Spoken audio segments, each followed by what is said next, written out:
I'm Victoria Pearson, but you can call me V. And at the moment, I have my 19-year-old daughter home from university.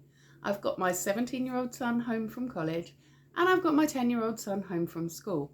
And it is a real challenge to find anything that they all like to do. And so I was really, really pleased when my daughter suggested that we all go to the cinema together. And we decided to go and see the Minecraft movie. My expectations are low. Let's see how it pans out.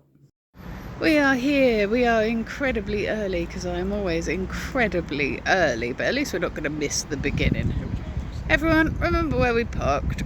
We arrived so early, we were early for being early, so we hung around outside the front of the escape where there's some nice benches and there's this little park there, but unfortunately my youngest was just a little bit too big for it. It was a shame.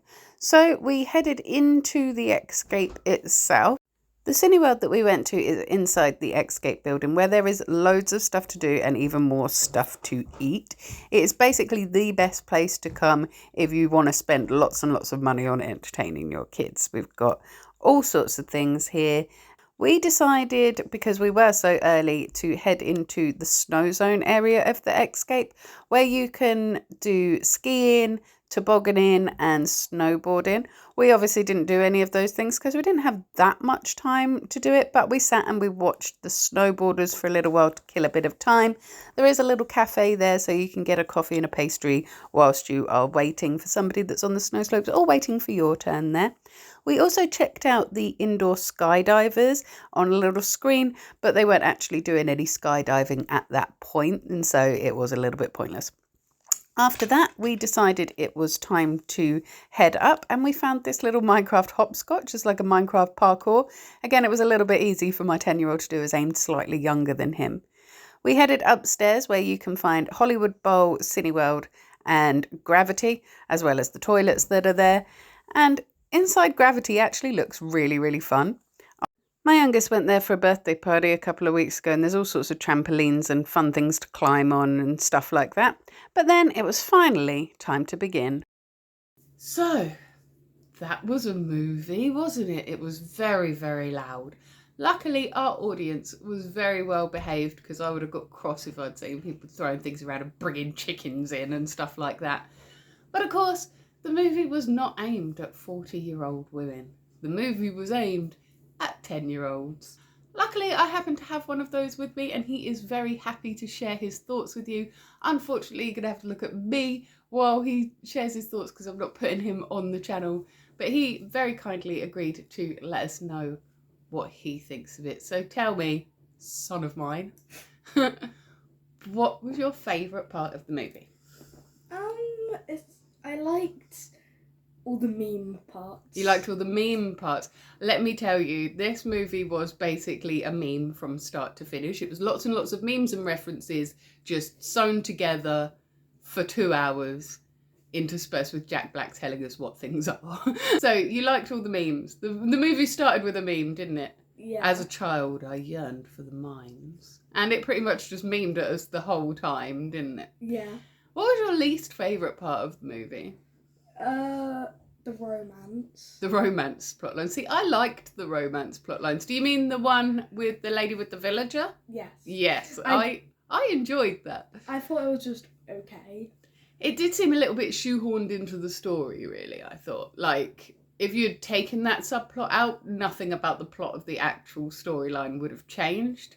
But I quite liked it. I thought it was funny. Jennifer Coolidge is always really funny. And I did enjoy the villager, especially during one of the post-credit scenes where he gives you a little bit of a plot twist. I'm not going to spoil it too much.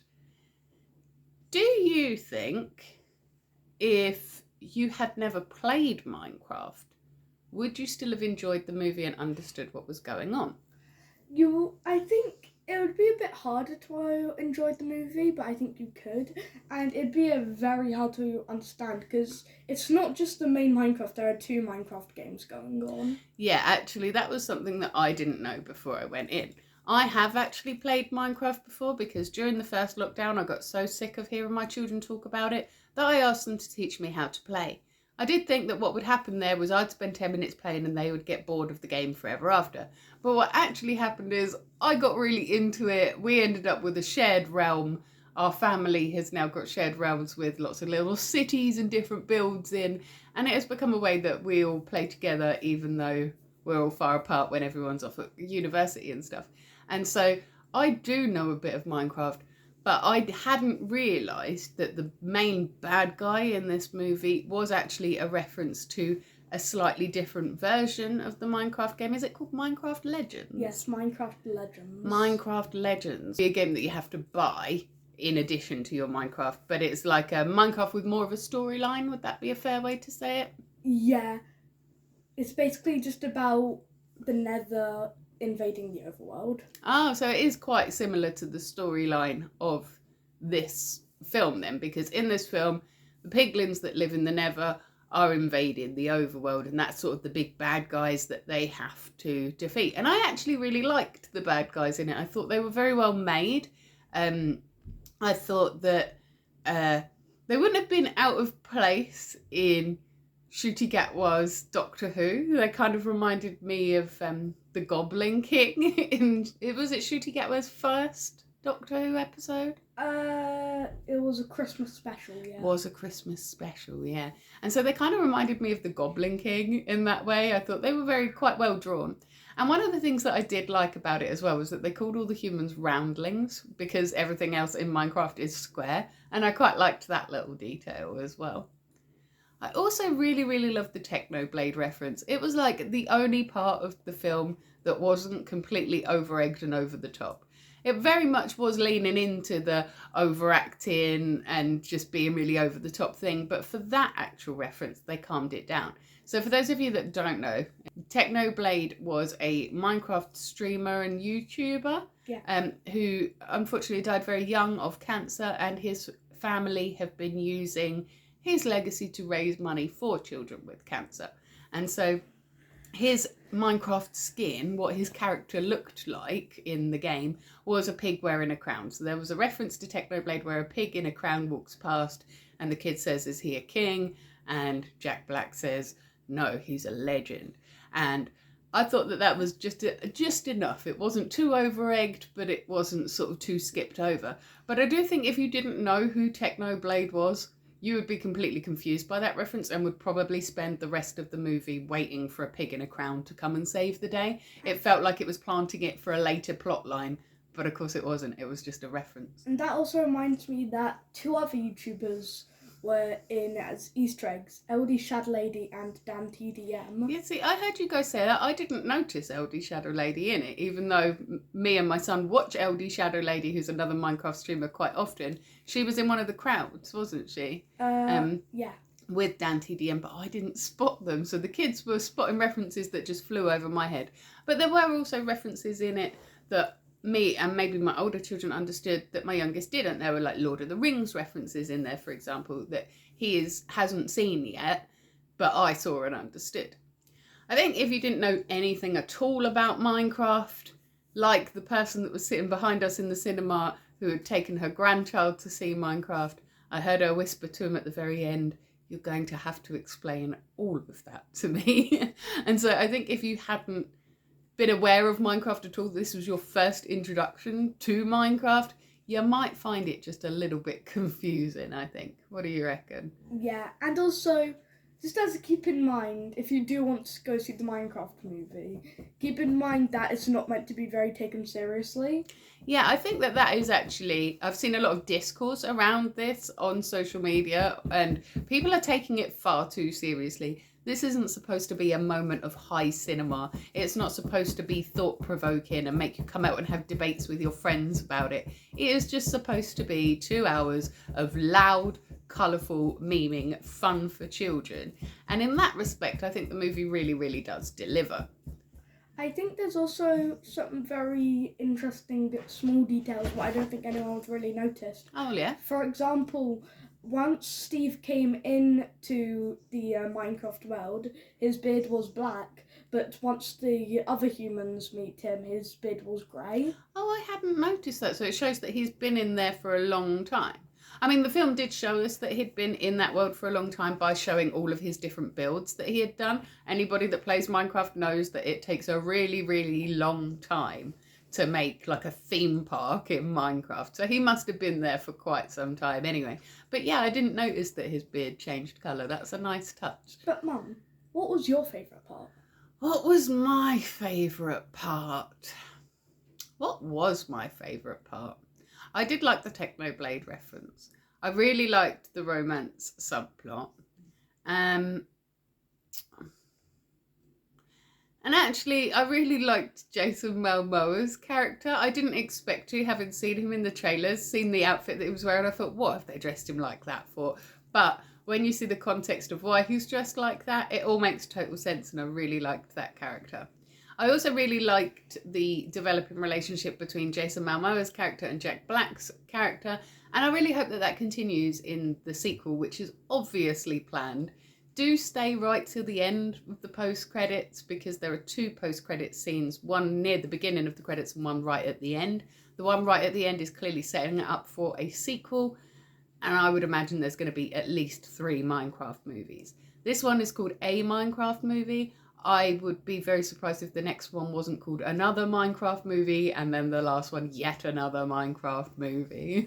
I quite liked the scene when Maldosha keeps on trying to kill Steve with the knives, but Steve is just keeps on grabbing the knives. I really liked that as well. There were a few moments, actually, I didn't expect to laugh through this movie, but there were a few moments that I did.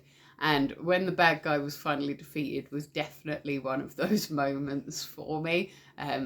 It was quite funny, but it didn't over egg that, I don't think. It could have been really silly if they'd kept on doing it and doing it and doing it. They did it just about the right amount of times, I think. Yeah. So thank you to my kiddo for sharing his thoughts with that, because as I say, the movie was really aimed at 10-year-olds, and so it was interesting for me to hear his perspective on it.